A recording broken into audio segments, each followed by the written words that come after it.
ద్వారకా తిరుమలలో పిచ్చి కుక్కల బెడద. ఏలూరు జిల్లా ద్వారకా తిరుమల గ్రామంలో పిచ్చి కుక్కల సమస్య అదుపు తప్పింది. ఆర్చిగేట్, సంత, పోలీస్ స్టేషన్ వంటి ప్రధాన ప్రాంతాల్లో ఈ కుక్కలు ఎక్కువగా కనిపిస్తున్నాయి. డాక్టర్ ప్రవీణ్ కుమార్ ప్రకారం రోజు 3 పిచ్చి కుక్కల కేసులు నమోదవుతున్నాయి. ఈరోజే 8 మందిని కుక్కలు కరచడంతో గ్రామస్తులు తీవ్ర భయాందోళనకు గురయ్యారు. ఈ పరిస్థితి వల్ల గ్రామస్తులు ఇళ్ల నుంచి బయటకు రావడానికి కూడా భయపడుతున్నారు.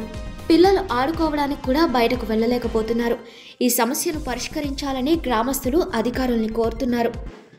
పిచ్చి కుక్కల సంఖ్య పెరగడం, మురుగునీరు, చెత్త నిర్వహణ లేకపోవడం, కుక్కలకు తగిన ఆహారం అందకపోవడమే ఈ సమస్యకు ప్రధాన కారణంగా తెలుస్తోంది. అయితే పిచ్చి కుక్కల్ని పట్టుకుని నియంత్రించడం, కుక్కలకు వ్యాక్సిన్లు వేయడం, మురుగునీరు, చెత్త నిర్వహణపై దృష్టి సారించడం, ప్రజలకు అవగాహన కల్పించడం వంటి చేస్తే సాధ్యమైనంత వరకు ఈ సమస్య పరిష్కరించుకోవచ్చు. పశు వైద్య శాఖ, పురపాలక శాఖ అధికారులు కలిసి పనిచేయాలి. గ్రామస్తులతో కలిసి సమావేశం నిర్వహించి సమస్యను చర్చించి తక్షణ చర్యలు తీసుకుని గ్రామస్తులకు తగిన సహాయం చేయాలి అధికారులు. ఇక గ్రామస్తులు తమ ఇళ్ల చుట్టూ పరిసరాలను శుభ్రంగా ఉంచాలి. పిల్లలను ఒంటరిగా బయటకు పంపకూడదు. కుక్కలను తాకకుండా జాగ్రత్తగా ఉంచాలి. కుక్క కరిచిన వెంటనే వైద్యుని సంప్రదించాలి. ఈ సమస్యను అందరూ కలిసి పరిష్కరించాలి.